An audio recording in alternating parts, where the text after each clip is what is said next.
Hello, my name is Jonathan Garbar. I am the head coach at Franklin Pierce University for women's soccer. I'm originally from the New York, New Jersey area, and I've been up here in New Hampshire at Franklin Pierce for the past 3 years.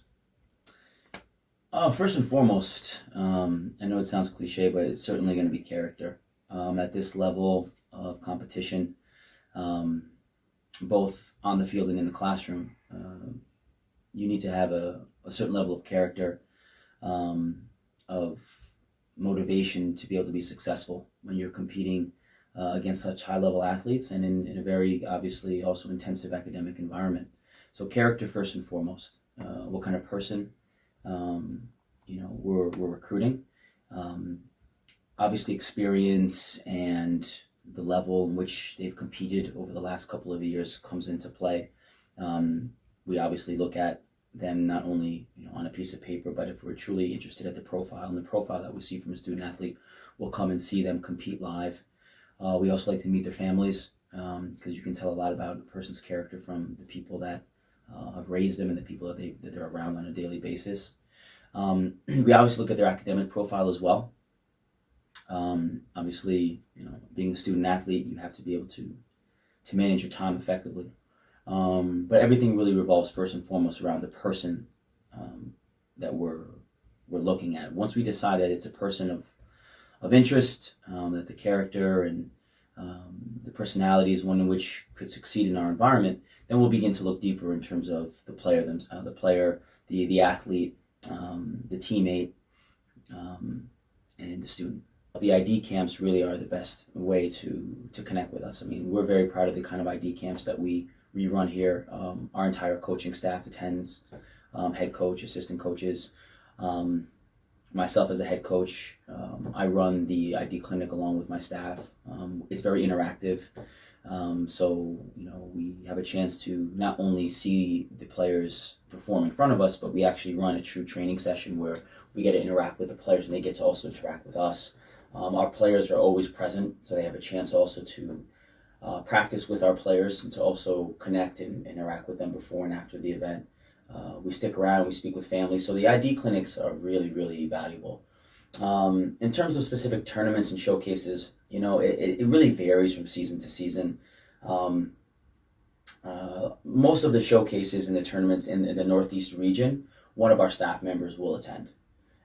So I would say the ones that are in the region are the easiest ones for us to attend. Sometimes the more complicated ones there's some really good ones that are out of state and that are, out of our region. Those are sometimes a little bit tougher because, we also do have certain limitations, budgetary limitations, in which we have to pick and choose which showcases are the best ones and the ones that make the most sense for us at the time. Mm-hmm.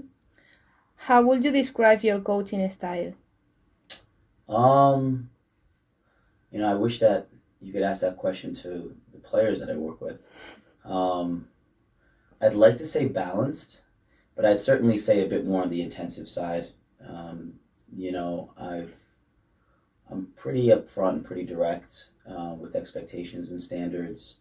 I guess the best way to describe it is intensive but purposeful. How do the standards that we set for our players influence our success?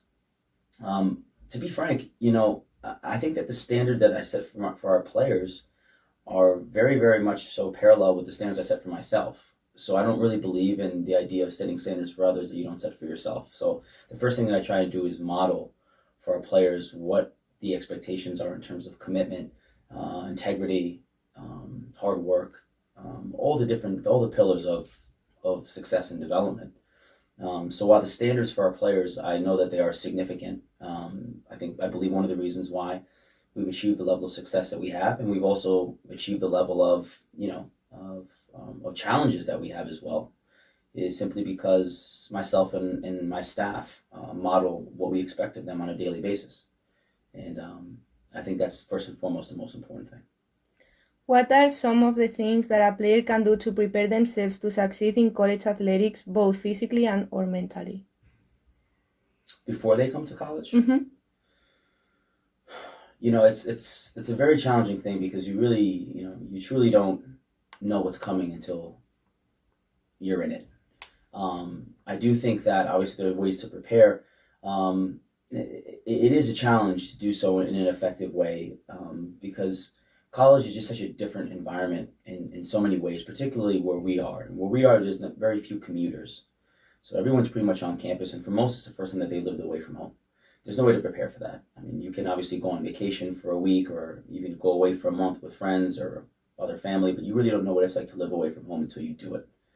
So in that respect, I think so much of the comfort level that you can achieve early on really comes from the environment being one that's inclusive and one that's understanding of the fact that things are going to be different and that young student athletes need guidance and they need support.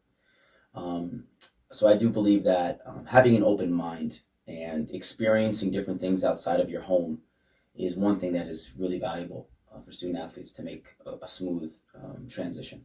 I think the other way also is very simply to just speak with other people who've lived it. Don't only communicate with coaches, but also communicate with college student athletes, and really ask the questions that you really feel would be important for you to be able to kind of achieve a sharper sense of perspective. So I would say an open mind and healthy communication with those who have lived the experience. I do believe that every program has responsibility to not simply demand high-level academic success, but also support the student athletes. And support should go beyond just simply sending them to a tutor. All three of our staff members either have a master's degree or are in the process of finishing a master's degree. And I say that because I think it's important that student athletes are also surrounded around high achieving academics as well. Secondly, one thing that we obviously do, and I know that many programs do, is we keep a very, very consistent eye on the progress of our student athletes. And that comes with, progress reports, being in contact with the athletics liaison between our department and the academic department, making sure that we're creating an environment where student athletes feel comfortable enough to come in and express to us that they're struggling with something. One thing that we certainly try to achieve here is the sense of empowerment that we want student athletes to have, and that they can come into an office and say that they are struggling with something, they do need help with something, and that they understand that they will achieve support. They also need to understand that that type of support and that type of guidance comes with a price, and that price is simply commitment. Student athletes who are with our program understand the level of commitment that we expect from them. That commitment is not simply to the program as a collective, but to themselves. And I think a lot of times, it's very easy for us coaches to demand things of players, but we don't always help them understand the why things are important for them. Today's student athlete wants to know why they're doing what they're doing. Why is it important? Why is it relevant? And it is our responsibility to help them understand the why, because you're going to be more motivated if you actually understand why you're doing what you're doing and why it's important. So I think the final piece also would be in terms of how we help them off the field is athletic success is so it's a very, very fragile thing in the sense where there's so much more that goes into it than simply being fast or being strong or being very technical or even having a high IQ. Athletically, it also really is the mental side of things, and self-confidence and self-esteem, motivation, inspiration, and all the different factors that go into the healthy human experience. And one of the things that we do on a daily basis with our program is we continue to feed an environment in which we are supporting student athletes and motivating student athletes to want what's best for themselves and ultimately for the people in their lives. So I think that the mental training piece, the sports psychology piece that we incorporate with our student athletes is a huge, huge part of their ability to be successful both on and off the field.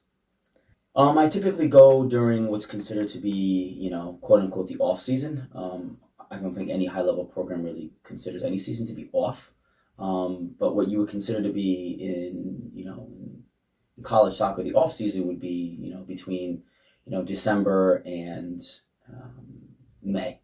The summer's too late if you're looking to recruit for that upcoming season. Now we will go overseas over the summer to recruit for perhaps 2 years or 3 years in advance. But here where we are, that's not quite so much the case. We're not recruiting usually 3 years in advance. We don't really go more than 2. So, pardon me, it'll typically be right at the end of our fall season, that window between that December and that February time. Because I also I do most of the international recruiting, and I like to be around for the majority of the winter and spring season.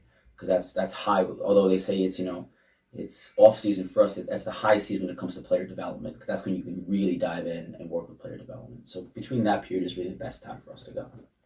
What? Sending us an email with who they are, what they'd like to study, video, and just demonstrating that they have the profile of one that we would at least be interested in communicating with and getting to know. I really don't want to have to say this on camera because it's bad. I mean, it's bad. It goes against everything that I do 90% of the time and everything that I preach to my players. It's bad. You have to say it. Okay. If we do well, there's nothing I enjoy more than pizza. Just plain margarita, just the best pizza I can find, and just destroying as much of it as I can. If we do poorly, then I typically will cook, and it's the last thing I want to do, but I feel like I haven't deserved and earned my pizza, so I just cook whatever I have in the fridge, which is typically not much. At the college level, because there's nothing worse than youth soccer in terms of what the parents do at some of these games. But at the college level, the craziest thing is probably the worst thing that I've ever seen, and that is a parent screaming out to me and to some of our international players, ordering us to speak English. Oh my God. That's probably the craziest and the most just disappointing and honestly just disgusting thing that I've ever seen. Oh, I got a couple of them. And I should also say with that parent, that wasn't one of our parents. So I want to make that clear. That was not a Franklin Pierce parent. We have fantastic parents here. Very respectful. The craziest way that someone is marketing themselves, I mean, this one is a good one. I had a player once send me a video in which the first 5 minutes was someone recording her swimming and running against the current at the beach to show how strong she was. Running against the current and swimming into the current to try and just demonstrate how powerful she was. And then it went from that to her juggling the ball. And that was the whole video. All right. So if I was if I was training someone, if I was looking to recruit someone to be a lifeguard, she would have been big time recruit. All right, that was it. Thank you so much, Coach. My pleasure.